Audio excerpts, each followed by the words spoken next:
of programming tonight. We have a collection of open letters, followed by the cunt experience.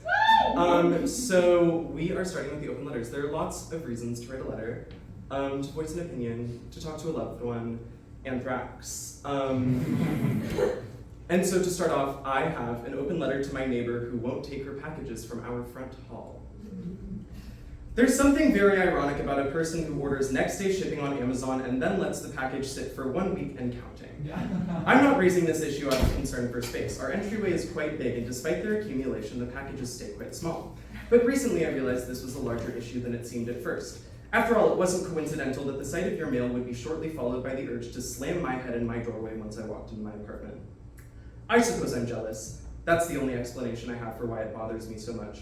The last thing I got in the mail was a medical bill for a gonorrhea test. It's nice to be thought about, even if it's from the emergency room billing department.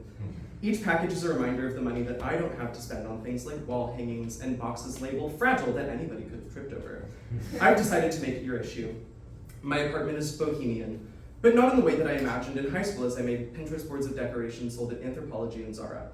Purely ornamental beaded curtains to make the threshold to the bathroom a little bit more whimsical, for example. No, it is bohemian in the truest sense of the word. The only furniture I can afford is either already broken or has had someone die in it recently. It turns out that it's not true that you poop yourself when you die. The seat of my armchair is spotless. And bedpans are great for finals week. The shiniest thing in my living room is my radiator. It used to be the hubcaps on our walls, but the silver paint fades with sun exposure.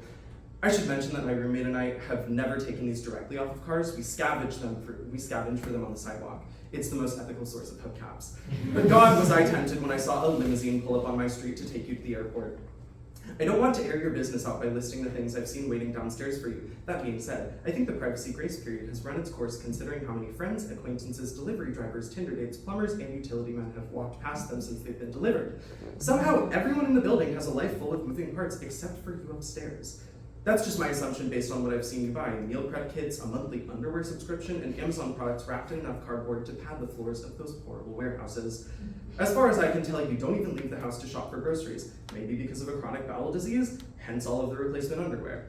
While I'm curious to learn more about you, I'm not curious enough to gain that knowledge at the expense of an obstruction of correspondence charge, aka felony opening other people's mail. The fine alone could pay for 10 years of rent in an apartment building that you don't live in. I must sound angry, I'm not, but you have a box of produce waiting for you that doesn't have much time left. The whole motto of the company is to sell ugly produce that grocery stores don't buy to prevent them from spoiling, and it stares me down whenever I come back from Trader Joe's and I feel like an asshole. But it seems antithetical to the whole mission if you let it spoil anyway. Soon it could develop sentience. I don't want to wake up to the remains of what you forgot raiding my fridge someday. You're not all bad, you have a great life. I watched in real time through shipping labels as your boyfriend moved in with you and started to receive packages as well. I watched you drop your maiden name and take his last name, but I still remember it. Someday I'll crack your bank account's pesky security questions. Your many friends mailed you the wedding registry, and I hope you're happy with your husband. I assume that he's the person I heard you get to second base with on the balcony above mine. And now I'm going to take a moment of moral high ground. Your packages create a lot of plastic waste. Maybe think about our dying planet or your fellow man. There's hardly enough room in the dumpster for my plastic waste. I realize that given your track record of checking the mail, a letter might not be the best way to reach you. Please write me back at your earliest realistic convenience. I don't think I'm doing anything a month from now. Thank you. Up next, we have Allie Montgomery.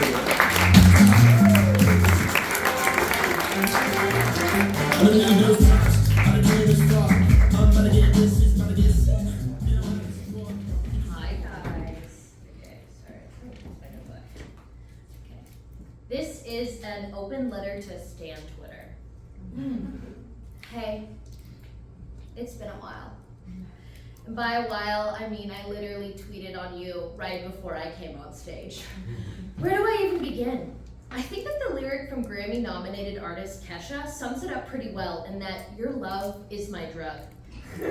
In case any of you aren't familiar, Urban Dictionary defines Stan Twitter as, quote, a section of Twitter that is comprised of cult-like fandoms that worship popular artists or shows. It includes fans socially engaging, discussing topics relating to their faves, or arguing. And I am an avid user. Nothing quite gives me the rush like seeing 764 people liked my tweet saying that I wanted Ashton Irwin, drummer of 5 Seconds of Summer, to break my skull open with his drumstick. I love the way you make me feel validated in saying I want to bite Harry Styles or have Charlie Puth dribble my head like a basketball. I love the little troop of friends I have made that always tells me how pretty I am, even if it's just a mildly good photo of me waiting for the train, inflating my ego like no other. But Stan Twitter, no matter the volume of love I have for you, you will always elude me. I will never understand the drama on the TL. Like yesterday when someone had a hate account made for them because they said Harry's house just wasn't for them, or the monthly cancellations of big accounts over mildly rude things they said when they were 15, like Zayn Malik looked tired in this picture. As if people with over 1,000 followers on 5 Seconds of Summer Stan Twitter are as famous and as listened to as the band themselves. But nothing will compare to the anxiety that comes with the end of every month when people publish their interaction circles, or the 50 accounts people interact with the most, ranked and organized into 3 concentric circles that I like to label as besties, homies, and acquaintances. I hope and pray that every 31st that I make it into my mutuals first circles, and I can respond with, OMG bestie, I love you so much, first circle slay, with 3 heart emojis, so that people know that I have friends. I also hope that those random accounts that somehow make it into my third circles don't think I'm weird. Like, think if that one girl in math class who you occasionally compliment their outfit suddenly appeared on your best friends list on MySpace. But no matter the stress you give me or the confusion I get over arguments divulging into calling people stupid fucking bitches because they're fake, as if this whole thing isn't fake. I mean, come on, people. This is a Twitter I made so I can be horny over boy bands without the judgment of people in my real life, not my goddamn LinkedIn. I will always come back to you. And your warm arms and constant stream of rare photos of Taylor Swift's, like the one of her drinking a Frappuccino on the set of the Love Story music video, like the queen she is. You keep me updated on things that don't really matter, but matter so much to me, like Phoebe Bridgers wearing a cowboy hat. If I don't have a place where I can tweet about wanting Andrew Garfield to put me in a coffee grinder, brew me, and make a latte with latte art out of me, and the fact that my dining hall had broccoli and cheddar soup today, what do I have? Nothing. I'll see you soon. And by soon, I mean as soon as I get off this stage. Much love, Allie.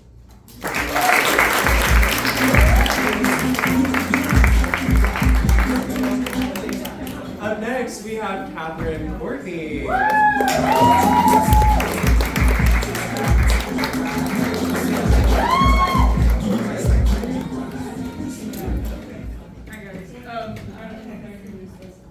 I see people are coming in. Welcome. Okay, you can find a seat. You can't, it's kind of standing remotely. Hi, I'm Catherine, and I have a lot of thoughts. Here they are. I wish the world was black and white. I wish there was less nuance, and less simplicity. But I don't get this wish. The world will never be simple. People will never be just good or bad. Thus, an open letter to Kenneth Branagh. You, sir, are the definition of a gray area. For just a little non-exhaustive list of your work, you played Hamlet and Gilderoy Lockhart in Harry Potter and the Chamber of Secrets. You played Henry V. You played Dr. Frankenstein.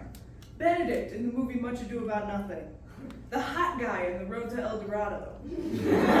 Multiple evil Russian men. Inspector Poirot, you know the French guy? Yeah. And you also played some guy in Dunkirk, but you did that with Harry Styles, so that was cool. And this isn't even to mention your directing work. You did the live-action Cinderella, not the one with Camila Cabello, the good one. You did Murder on the Orient Express. You also directed Hamlet when you starred in it. You did As You Like It, but the weird one that took place in China for some reason, which was, a choice, I guess. You also directed Mary Shelley's Frankenstein, which you also started. You also directed Much Ado About Nothing, which you also started. And he also directed fucking Thor. And he's also been knighted by the Queen, so everybody knows who Kenneth Branagh is. So, Sir Kenneth, as you should be called, you make such great work, so why do you suck so bad? You married Emma Thompson. Emma Thompson. She played Nanny McPhee. She played Professor Trelawney. She played the woman who loves Joni Mitchell so much she cries about it in Love Actually. She played Mrs. Potts in the animated Beauty and the Beast. Let's give Emma Thompson. God, she's incredible. I mean, they were married. The two of them, they were like Brangelina before Brad and Angelina. They were Brangelina of England. Like, that's awesome. They were Britain's it couple making killer movies left and right.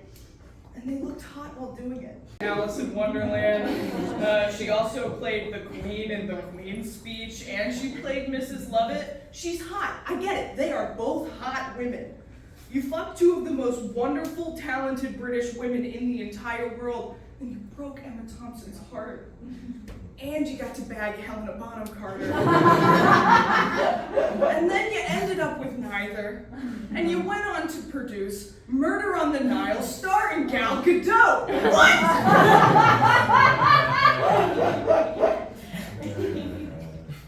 How can one man contain so many contradictory ideas? Kenneth, I love you. Kenneth, I admire you. Kenneth, you're evil. Kenneth, you're vile. You contain multitudes. You will not be placed in a box. So, Kenneth, you shot for the moon. And even though you missed, buddy boy, you landed among the stars. You're great. You've done terrible things. You reject simplicity. You, Sir Kenneth, you're human. Love, Catherine Courtney.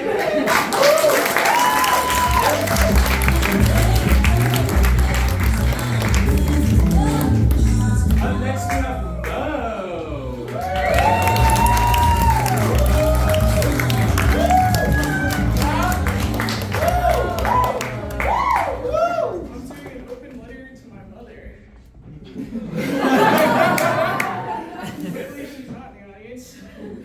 Dear Mom, we've had our differences over the years, and we continue to. I recently showed you my shaved head, and you said, you can't pick them. That's always been true for both of us. The phrase commonly said throughout our childhood and now adolescence, you can't pick your family and who they become. But recently in reflection, I think we've become quite similar. When I was younger, I used to resent you. I used to be angry, emo. I was 13. I always wished I had a cool mom who let me dye my hair and took me to Hot Topic and knew what it was I was talking about. I wasn't scared of screaming corn guys. Like, I did like that weird mask band. You never knew what I was talking about, till one day you did, and it horrified me. My mother knew about Marilyn Manson. She knew him as Brian Warner, the freak from her homeroom. That's right. In 7th grade, my mom told me that she went to high school with Marilyn Manson. He was a Grateful over, but she failed chemistry and she ended up being in class with him. It was weird. She said he lived in the town and she would often see him around. Once when she was working at the food court in the mall, he was walking by on a dog collar. I believe her exact words were, he was always a weird kind of freak. As it was the 80s, and my mom was a teenager, my mom was a cheerleader, I'm scared freak wasn't the word she used. That's right, at 13, as a young 13-year-old lesbian, my biggest fear was that my mother called my goth icon, Marilyn Manson, a fucking faggot. It was terrifying to find out that the bullies of high school that drove Marilyn Manson's angst and rage was the same woman who drove all my angst and rage. Our art was basically the same.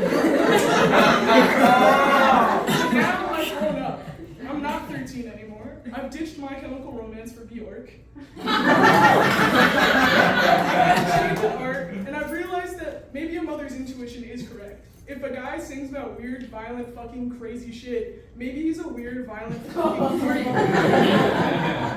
to my mom, though we have our differences, we're the same in the way that we both shoved Marilyn Manson into a locker, and I hope we keep learning and growing with new things about each other.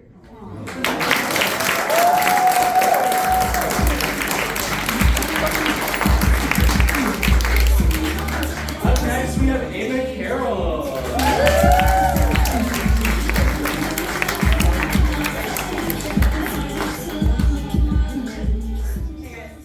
Hey. Hey. I have a very important letter. Dear Grandma, Sue, Susan, Susie Q. Hey, bitch! We have been best friends since the beginning. We played Sudoku outside, sitting on the back porch steps, while you smoked Marlboro Golds, and I inhaled the secondhand smoke, slowly becoming an asthmatic. You've been through a lot, and you've shared a lot of that with me. So today, I've compiled a list of all the things that make me love you. Number 1, senior year was the worst time of my life. I went through hell and back and lost every single person I knew, but I still had you. When someone posted on their Snapchat story that I was, and I quote, a cracker-ass bitch, who needed to unblock them because they had something to say to my flat ass.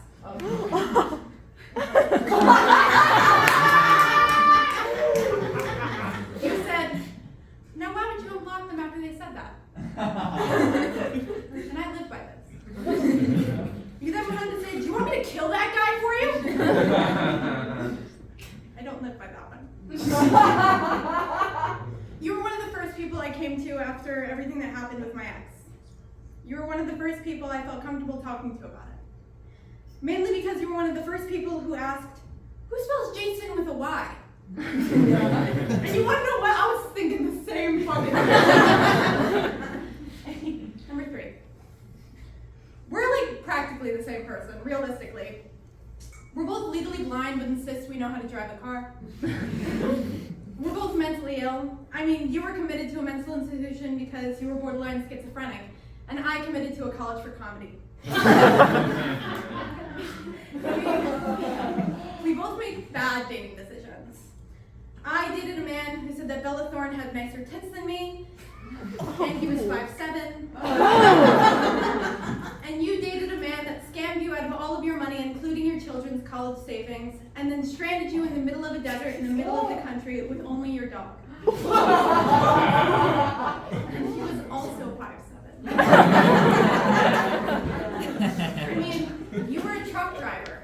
I wore a lot of flannels. We worked so well together. Number 4. I love how you can make any situation 1,000 times funnier because of your extreme lack of knowledge on the subject.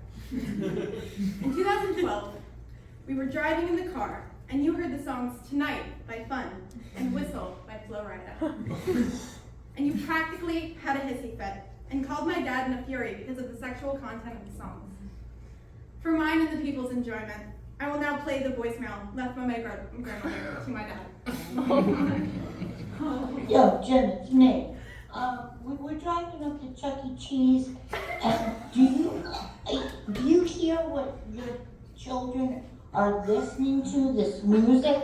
The one song is something about some guy is talking about blowing on his whistle.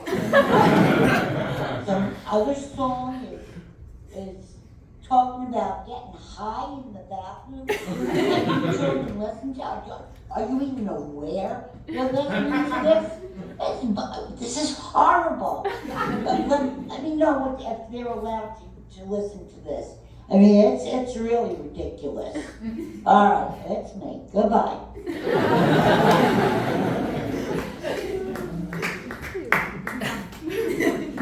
But ultimately, Grandma, I just love you. There's no one else who can make me smile so much when I'm sad. There's no one else who can drop everything to just get pints of Ben & Jerry's ice cream as we watch reruns of Special Victims Unit. And you talk about how much you love Ice-T. There's no one else who will allow me to drive in heavily trafficked areas for fear that I might crash the car. And I did crash the car.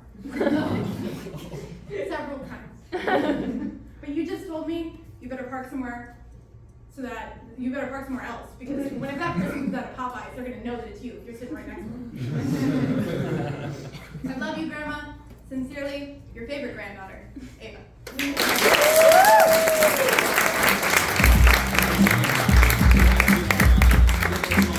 Oh my god, you did it for Ava again. That was so good.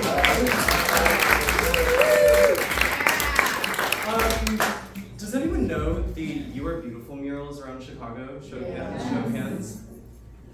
I spit. I hate them. I hate them so much. I think they're so stupid, and one showed up on the side of my building one morning, and I wrote a letter to it. An open letter to the You Are Beautiful mural on the wall of my building. I first noticed you when I was taking out my garbage. That's because whoever painted you decided that the best place would be directly above our building's dumpsters. You may have seen me roll my eyes. You're not just a random bit of graffiti. You're a beautification project syndicated by the city of Chicago. There are a few more things more annoying to a tenant than discovering that an Instagram photo op has been painted onto a place that they live. An infestation of roaches I can call an exterminator for. An infestation of influencers I cannot. I've seen pictures of similar public art installations on social media. I suppose it was only time before one reached me. You and your fellow You Are Beautiful murals are one of Chicago's contributions to contemporary American art, including everything from the bean to the graffiti in the second stall of the pizza place near my apartment that reads, "Vaccines neuter." Your design is simple. A rectangle with words center aligned in standard Arial font, all stylistic conventions of the gentrification artwork movement. I wish you were a mural of something cooler, like Dolly Parton or a cuss word. The colors chosen for you are yellow and black in an homage to the beauty of caution tape. This building is no stranger to caution tape. I won't soon forget the weeks I spent taking the side entrance because the paint in the unit downstairs had been releasing lead particles into the air. Or maybe I will, such is the nature of lead. Maybe the colors are more functional than aesthetic. A warning sign. There's a pretty nasty family of rats that lives about 12 feet below you. You are beautiful, but you won't be when the rats get to that pretty little nose. I suppose I should tell you about your creator. A few years ago, a man named Matthew Hoffman started putting "You Are Beautiful" stickers all over the city of Chicago in order to inspire and passively catcall pedestrians. That's about as much information as I can get about this Matthew Hoffman from Google, because there's another Matthew Hoffman, murderer, of whom much more information is available via the public record. Let's call them Good Matthew and Bad Matthew. They're Jekyll and Hyde, each a warrior for their respective hope and evil, though on different scales. Bad Matthew is in prison for triple homicide. Good Matthew inspires. With only a fraction of the creative energy a fortune cookie puts into its context. You have a monumental task. The beautification of the city of Chicago is noble. All of the money spent on these murals almost makes up for the near fifth of our population that's uninsured, or the $281.5 million of COVID relief funds that went to overtime for Chicago PD. At least we look great through all of it. Your brethren from Matthew Hoffman's larger artistic portfolio of phrases taken from my mother's kitchen towels spout out similarly vague sentiments. We're all in this together. Disney intellectual property lawsuit pending. Be kind, be bold, be you. I am only two of these things. And we all live here. We sure do. Each phrase from the Influencer School of Positive Psychology is meant to be a reminder. Keep your chin up. Literally, you're painted onto the third floor. I have to crane my neck to see you. I understand that until I can get a tall enough ladder and enough paint thinner, you're here to stay. And maybe I shouldn't get rid of you. You might actually work for some people with critically low self-esteem. I'll see you on Tuesday for garbage pickup. Please ignore how many empty boxes of McNuggets I'm throwing out.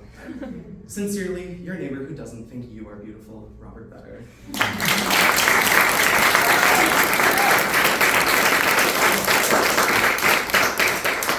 So we're gonna take a really short intermission to add more chairs. And also, we have a chair right there if you wanna sit there. So we'll be here with the Cunt Experience in 5 minutes. Woo!